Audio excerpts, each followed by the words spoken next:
Hello, it's dog 4:59 p.m. I guess my phone is not at okay. It's 5:01 right now. It just turned 5:01. So, but I think I got less than 6 hours of sleep last night because of those motel neighbors. I the situation I had with them this morning. I could not go. I was so startled and irritated. For the rest of the morning, I could not go back to sleep. So, all day today I've been feeling sluggish and tired.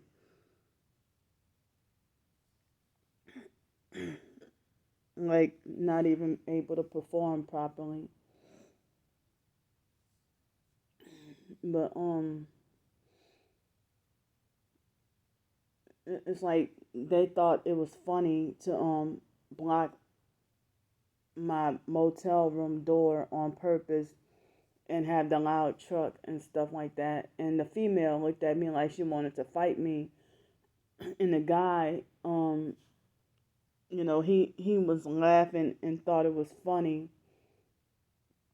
I don't even know how they still get to stay there if they had, you know, they had been smoking weed, and I heard that, they give problem, they gave the manager problems. So I don't know how they get to stay there.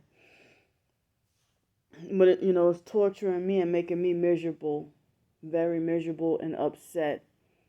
And I know I've proven to y'all that it's part of the gang stalking, you know. So I hate the idea, that y'all are not even from this country and you're here illegally, and your job is to make me homeless all over again in the cold weather. That's not fair at all.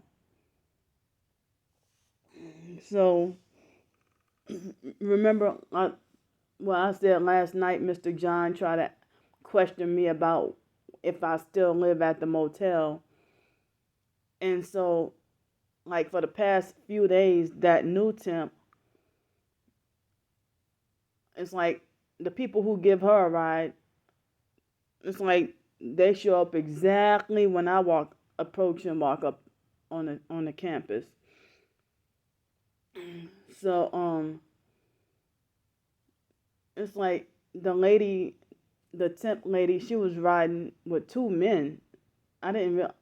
So one of them was, wanted to talk to me and said hi to me and wanted to shake my hand and everything, and I was like curious about what he wanted or whatever.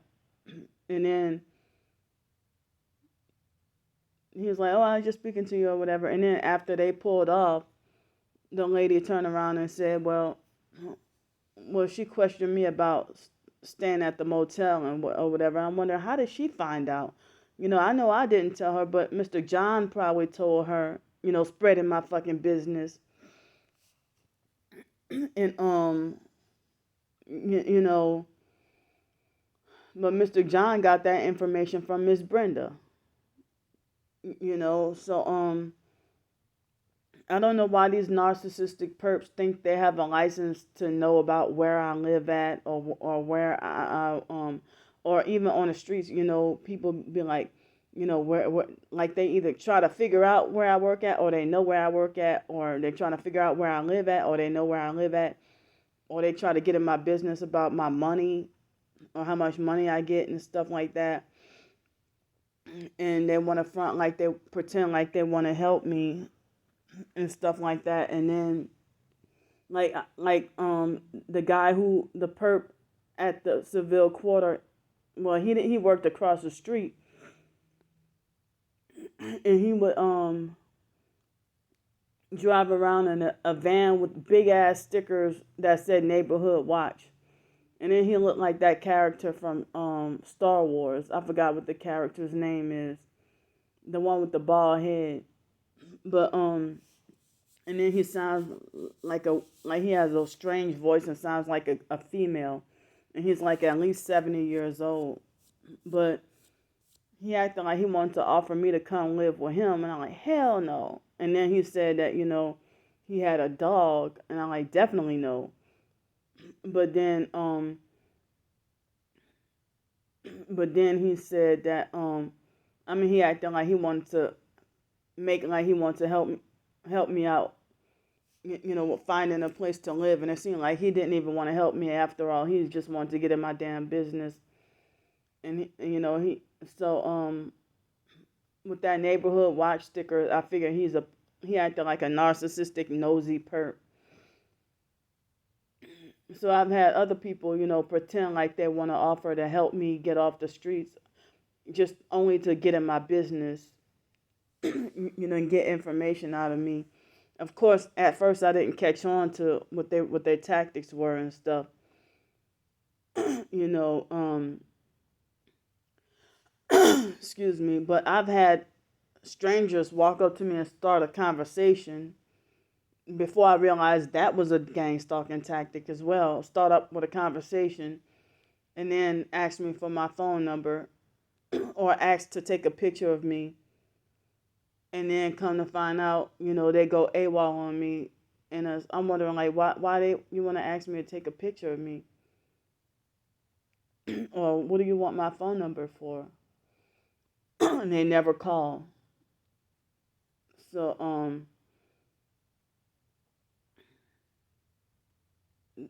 it's like this lady right here waited till after those two men left. I don't know if any of them were her husband or if they were neighbors or friends or whatever.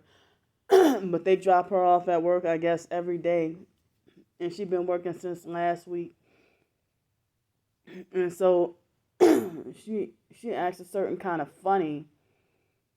But today was the second day in a row she led me on to making like I have to open a door for her. But I guess she silently gave that communication, not verbally. But I opened the door for her, and it's like she, like, just go in and rude and don't say thank you or I appreciate it or nothing. Just go walk in and say nothing, like as if she thinks she's the queen of the world or something. So she acted like as if she wanted to offer me, because I figured obviously nobody but Mr. John or Miss Brenda, one of them two, told her about me staying at the motel. And then she acted like she wanted to offer to help me, trying to say that she wanted to help me, that she had a back house for me to stay in, and saying that she helped families and that she helped these homeless people and she helped families, and that she would help them save their money and stuff like that. But no, I mean, she acts a certain kind of weird, like a perp, so kind of don't trust it. And then I don't even know if she wants me to stay by her so she can watch me or control me or try to be my handler or something like that. You know, but I guess the idea of being in desperate times, and the gang stalkers, they prey on your desperation. So you feel like you can't even trust nobody. I don't have concrete proof yet of her. Like, I don't have solid. I haven't come to a solid conclusion to think she's a perp, but she's kind of funny, a little bit weird, and her attitude and everything is like I'm sorry, I'm in darkness right now. I'm in the dark right now, but her attitude is like reminds me of the fake LA people, like ill mannered and rude, and she got an attitude just like the fake LA people. When I say fake LA people, I'm talking about Los Angeles. So it's like, she, and, these perps might lie to try to bait you in or lure you in and stuff, and it seems like in personal experiences, like when people want to offer me help, a lot of the times, like offer me help when I didn't ask for it, a lot of times they'd be up to no good or shady or something like that. But and I don't think she'll be the type of person who'll be receptive or understanding about my OCD also. you know, but it's like, I mean, she said that she was gonna finish talking to me about it later on, but I mean, I don't even think she has good intentions to want to help. I mean, I don't even know if she just wants to try to control me or be my handler, or what, especially if she got her information from somebody like Mr. John. And the way she acts like as if she treats me a certain way because Mr. John probably, well, I don't know. I suspect that she acts a certain way towards me because I figured that Mr. John must have put certain stuff in her head and make her have a certain opinion about me. You know, probably manipulate her into believing that I'm slow and retarded and can't take care of myself, or something like that. Because that's the same guy who treats me like as if he thinks I'm too dumb to know what 9 o'clock is.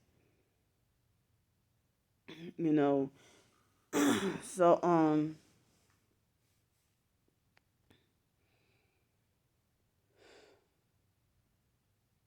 I'm just I mean, I feel hesitant about her supposed offer for me to go stay over there, but I'm afraid. I mean, I'm afraid of the idea of I feel like I just know it's not gonna work out. I don't know her that well, but I figure I just know she doesn't come off as a nice, friendly kind of person. So I don't know. I'm just sitting here having my suspicions, like this might happen or that might happen, or I don't trust this or I don't trust that. And I don't even know if that might be a bait to try to set me up to get my hopes up, just to set me up to be back on the streets again. So and people like they get more privileges than I do. Like anybody else, they can stay by friends or family for free or don't have to pay nothing. Or a person might bait me in lie and say, "Oh, you don't have to pay nothing, just come on down," or you pay such and such a low price or whatever. And then next thing you know, they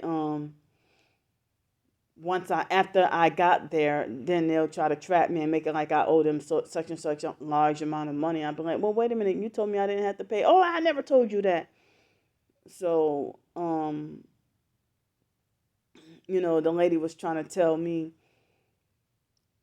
that she was trying to tell me that people were able to save up money for a whole year and stuff like that. But I prefer, I like to be independent, like off to myself and independent. I really hate living with people or living underneath people and stuff like that. And they got so many people who say that this job right here doesn't pay enough. You know, but as I said, like I mean, I know I can't just blindly jump at any offer. Anything offered to me, especially being targeted.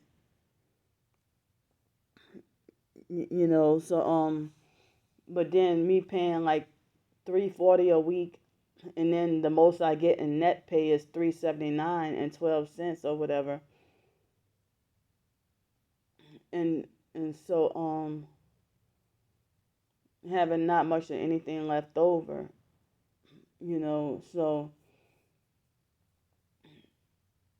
I don't know. I'm not sure what to think or what I should do. But I don't know. I just got all these speculations and guesses and stuff like that. You know, So I don't know what else. I don't know. I guess my mind has gone blank. I don't know much else what to talk about. But lately, my phone gets stuck when I try to turn the record button off. It gets stuck. So my phone is definitely breaking down on me, very much so. So I'm gonna see y'all later. Bye.